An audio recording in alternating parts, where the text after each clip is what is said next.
Jadi bakteri tertentu bisa meminta makanan tertentu yang membuat kita ngidam dalam tanda kutip terhadap makanan tertentu. Jadi itu kerjanya si bakteri di dalam saluran pencernaan kita. Makanya penting nggak cuma nyukupin, oh udah kok cukupin protein, udah lemak baik, udah serat, udah, tapi probiotiknya kurang gitu. Cek probiotiknya. Nggak cuma pola makan, pola tidur juga. Nah, yang suka begadang kadang-kadang akan ngerasa lapar melulu karena kita kurang tidur, terjadi gangguan hormon, hormon kenyang dan hormon lapar, jadi ngaco. Hormon kenyangnya nggak mau keluar, jadi orangnya nggak ngerasa kenyang terus. Hormon laparnya keluar melulu, sehingga orangnya lapar melulu. Coba dicek. Apa-apa tuh ujungnya selalu tidur ya. Tidur itu memang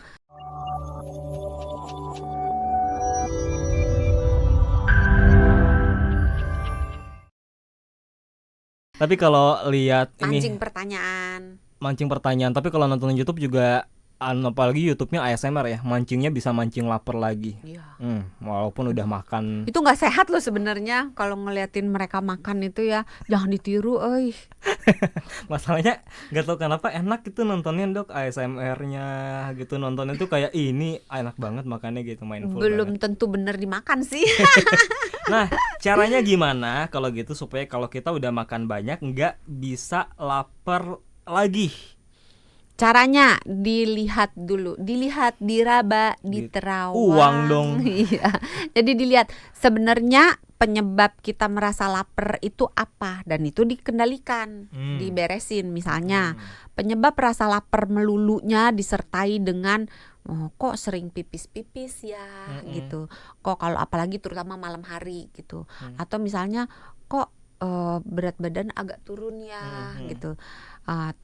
Jangan-jangan diabetes. Tapi ini tidak mengatakan bahwa kalau nggak ada gejala rasa lapar melulu itu pasti bukan diabetes. Sebaiknya memang diabetes itu, gula darah itu sebaiknya dicek walaupun merasa sehat dan terlihat sehat. Karena diabetes pada tahap-tahap dini terutama itu jarang sekali yang memberikan keluhan, dan kalaupun ada keluhannya nggak spesifik. Salah satunya ini rasa lapar melulu gitu. Terus kalau misalnya rasa lapar melulu, makan melulu tapi nggak gemuk-gemuk misalnya, disertai dengan gemeteran. Jadi kalau moto kok handphonenya agak geter-geter gitu. Kalau megang gelas kok agak goyang-goyang gitu. Jadi ada tremor atau rasa gemetar baik yang halus maupun yang kasar. Itu hati-hati. Apalagi kalau disertai dengan kok gerah mulu ya, orang lain gak keringetan, dia keringetan melulu. Terus sering berdebar-debar, jangan-jangan hipertiroid misalnya gitu. Jadi dilihat apakah disertai dengan gejala-gejala fisik lainnya enggak, gejala-gejala yang lainnya yang mengarah ke sebuah penyakit tertentu gitu. Tapi kalau misalnya enggak ada gejala apa-apa, dilihat lagi pilihan makanannya itu udah benar belum, gizinya.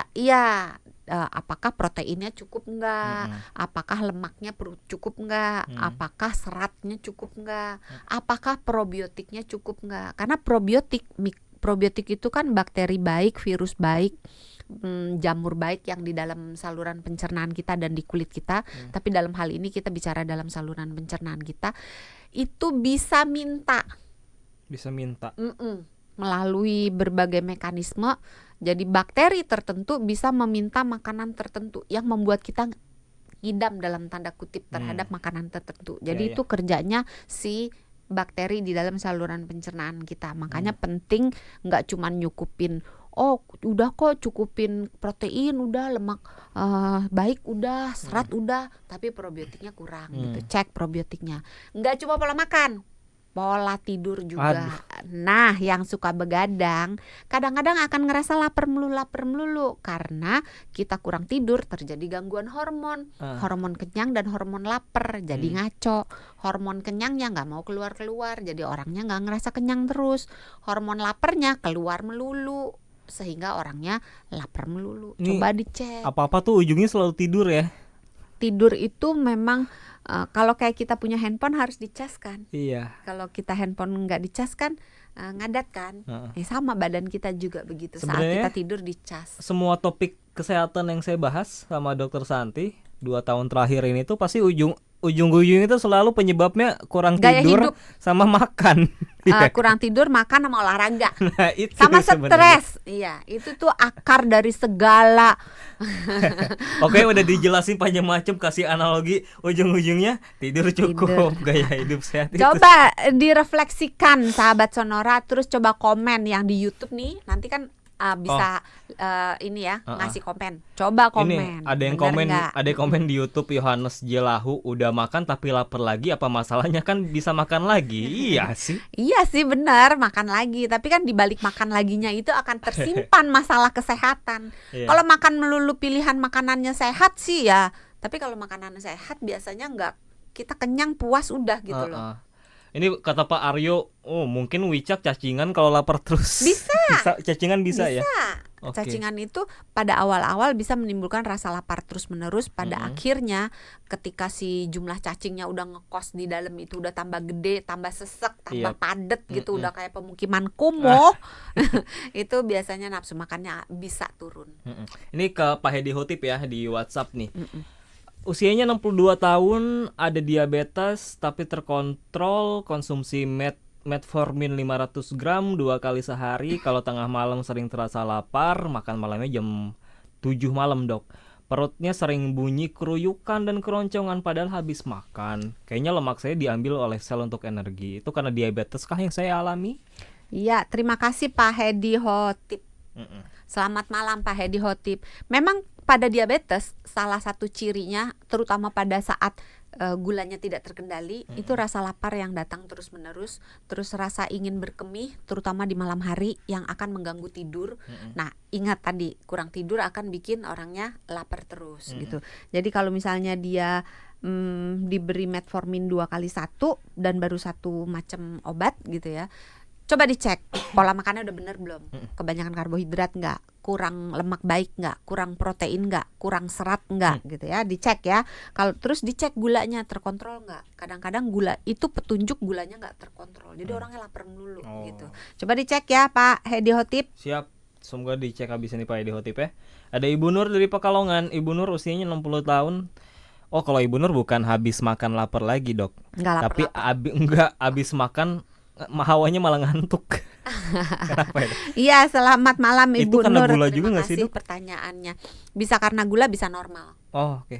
Kalau nggak gula normal, kenapa hawanya bisa ngantuk tuh kayak Ibu? Biasanya kebanyakan porsi karbohidratnya. Oh, kebanyakan nasi tuh ya misalkan. Kebanyakan ya. nasi, kebanyakan roti, atau nasi temennya mie, nasi temennya bihun, nasi temennya kentang. Jadi kan kita sama-sama. jadi kita tuh lebih baik kalau makan lebih banyakin lauk ya, mending ya daripada nasi ya, Dok ya.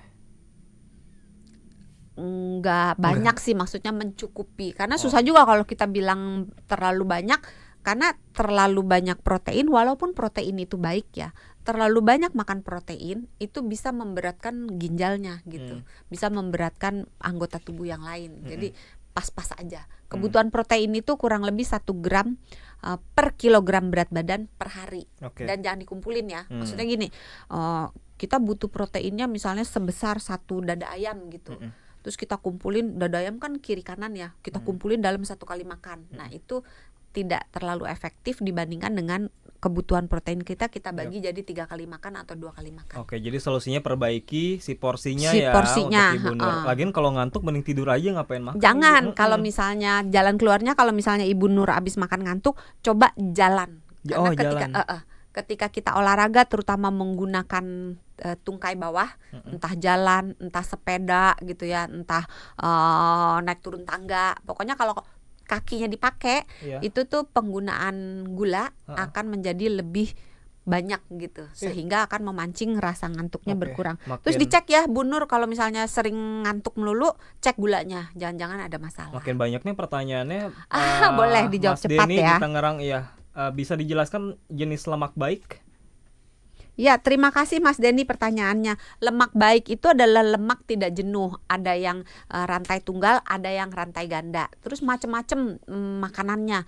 Bisa di ikan berlemak, bisa di kacang-kacangan, bisa di minyak zaitun, bisa di alpukat gitu. Nanti di search aja sumbernya. Tapi kalau lemak yang jahat itu biasanya lemak jenuh sama lemak trans. Oke.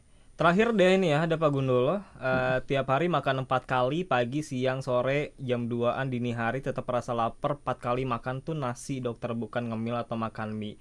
BB stabil kisaran 73-75, tapi perut makin buncit. Iya, terima kasih Pak Gundolo atas pertanyaannya. Kalau makan 4 kali, makannya makan nasi, tergantung aktivitasnya. Kalau aktivitasnya biasa aja atau rendah, kebanyakan gitu ya. Terus kembali lagi lihat proporsi nasinya, proporsi proteinnya, proporsi lemak baiknya, proporsi serat dan karbohidratnya cukup nggak. Kadang-kadang haus juga bikin lapar mulu. Jadi cek minumnya kurang nggak gitu. Every man's problem is perut buncit, Pak Gundolo, jadi jangan khawatir. Enggak lah, perut buncit itu bisa diatasi dengan melakukan olahraga, melakukan perbaikan pola makan, dan kembali lagi cukup tidur.